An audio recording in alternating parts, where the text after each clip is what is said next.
Hey, Slaycation squad. Welcome back to the channel where every tale is a spine-chilling journey into the unknown. I'm your host from the Abyss.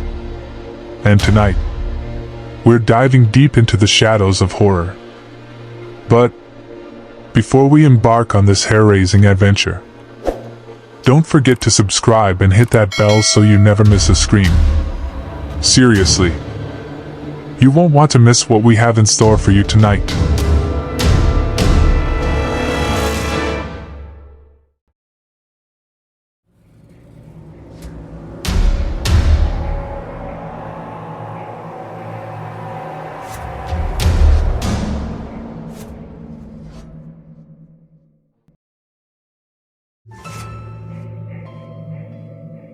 The wind whispered through the moss-covered trees of the Spanish countryside, their branches reaching out like skeletal fingers.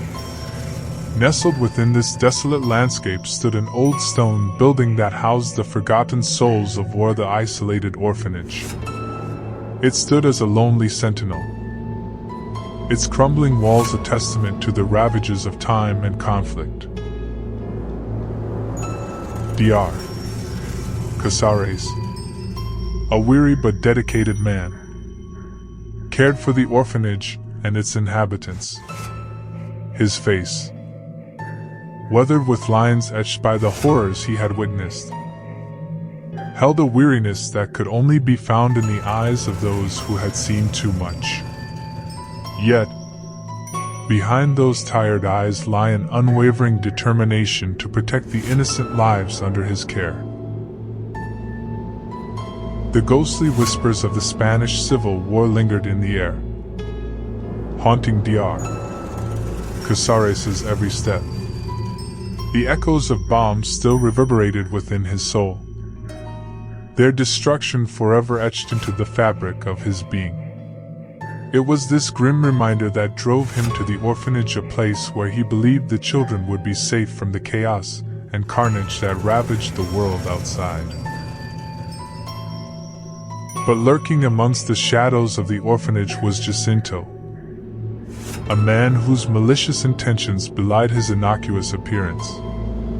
With his serpent-like eyes and a contagiously wicked grin, Jacinto was a man driven by greed. He clung to the belief that hidden within the orphanage, buried beneath layers of dust and memories, lay a fortune in gold. The orphanage was not entirely isolated from the world. Despite its distance from civilization, the children who inhabited the once solemn halls were remnants of families torn apart by war.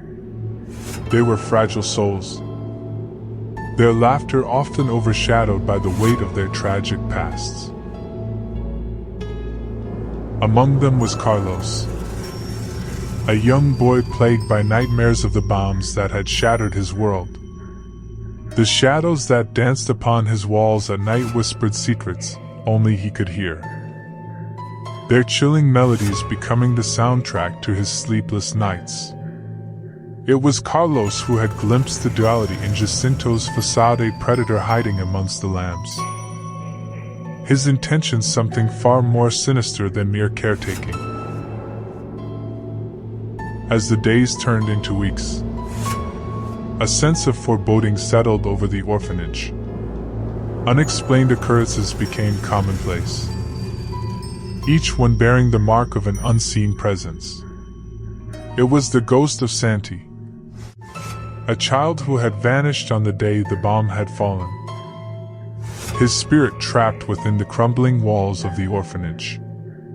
Santi's ghost, pale and ethereal, possessed a mournful existence, its voice echoing through the halls, a haunting lament that pierced the hearts of those who heard it. The children, drawn together by their shared struggles, found solace in each other's company. They clung to the hope that lay woven within the threads of their makeshift family, a family bound not by blood but by the sheer force of circumstance. Driven by their resilience and unwavering spirit, They formed an unbreakable bond that defied the darkness that threatened to consume them. Dr. Casares, haunted by his own demons, found solace in Carmen, a girl whose connection to the orphanage held secrets hidden within the depths of her gaze. She possessed a wisdom far beyond her years, her presence like a beacon amidst the encroaching shadows. In her, Dr. Casares found a kindred spirit, a confidant to share the weight of his burden, and together they strive to protect the vulnerable children from the malevolence that lurk both within and beyond the orphanage's walls. As the moon cast an eerie glow upon the orphanage, the battle between good and evil loomed on the horizon. Jacinto's avarice had led him down a treacherous path, and Santi's ghost had become a pawn in his relentless pursuit of hidden treasures. The children, led by Carlos and guided by Dr. Casares, steeled themselves to face the malevolent entity that threatened their very existence. In the heart of darkness, nestled deep within the bowels of the orphanage, a final confrontation was set to unfold. The air hummed with tension, the weight of the children's bravery and the sacrifices they had made pressing against their hearts. Love, hope, and the strength of their unity stood as their only weapons against the encroaching darkness. Chapter 1 had set the stage, unveiling the isolated orphanage and introducing its guardians and its hidden horrors. It whispered of nights shrouded in mystery and fear, promising a battle of epic proportions as the children, led by their unyielding spirit, stood on the precipice of darkness. The echoes of Santi's ghost reverberated within the readers' minds, setting the stage for a story that would test the limits of courage and resilience.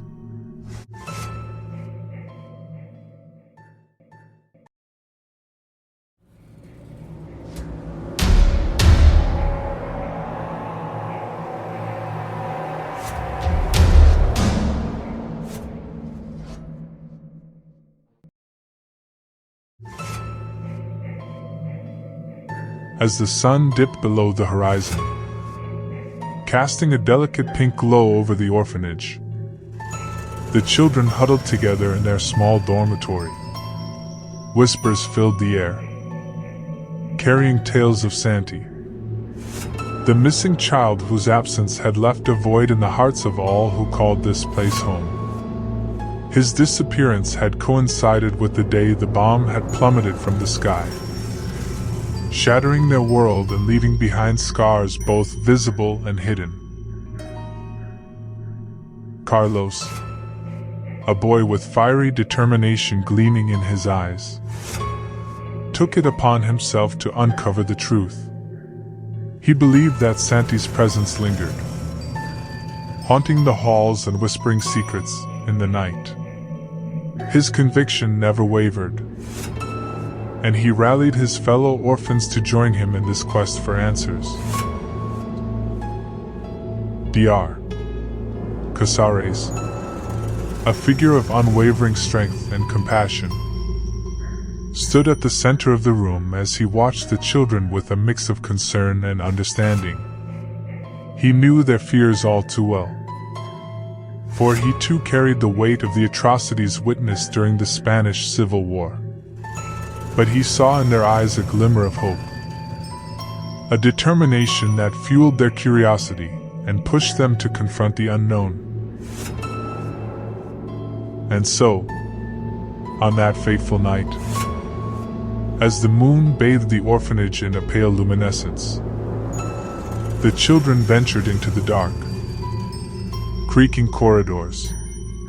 Their small hands gripped makeshift torches, casting erratic shadows against the peeling wallpaper.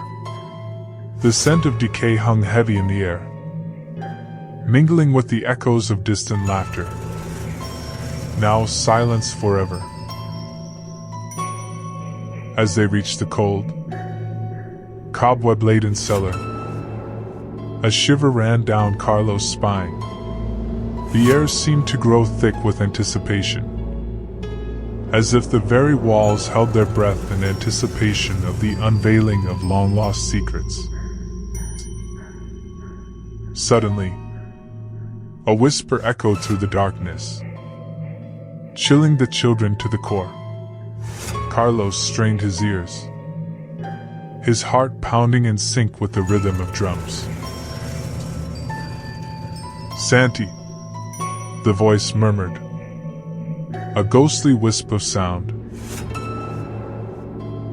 Carlos motioned for the others to follow him, their footsteps falling gently against the damp stone floor.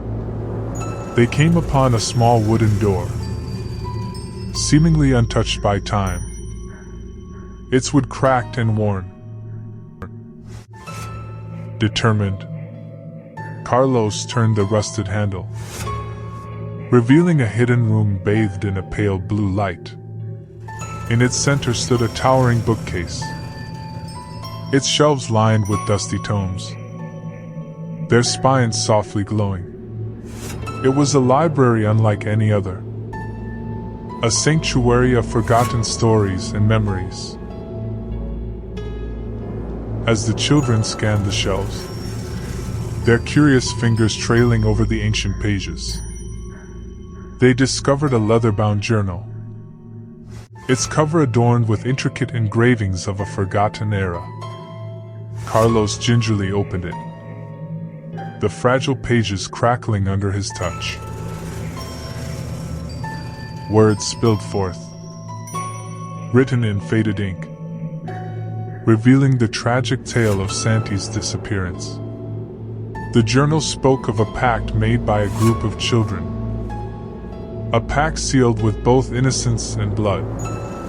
It detailed their plan to seek solace from the horrors of war, to find untold treasures hidden deep beneath the orphanage's grounds.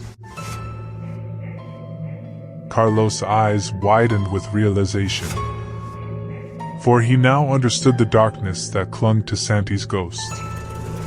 It was driven by a relentless desire to protect the secrets of their pact, a pact that both bound and cursed those who dared to unravel its mysteries. As the children exchanged knowing glances, a gust of wind swept through the room, extinguishing their torches. The darkness enveloped them, leaving only the faint glow from the journal to guide their way. They walked back up the cellar stairs, their steps lighter yet burdened with the weight of knowledge.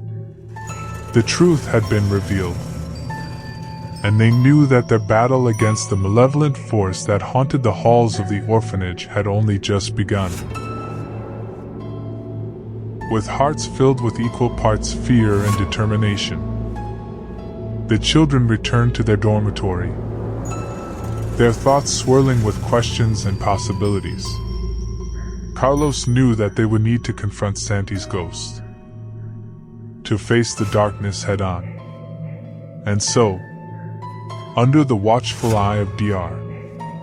Casares, they vowed to protect their secrets from Jacinto's prying eyes, and to rescue Santi from the clutches of a haunting past.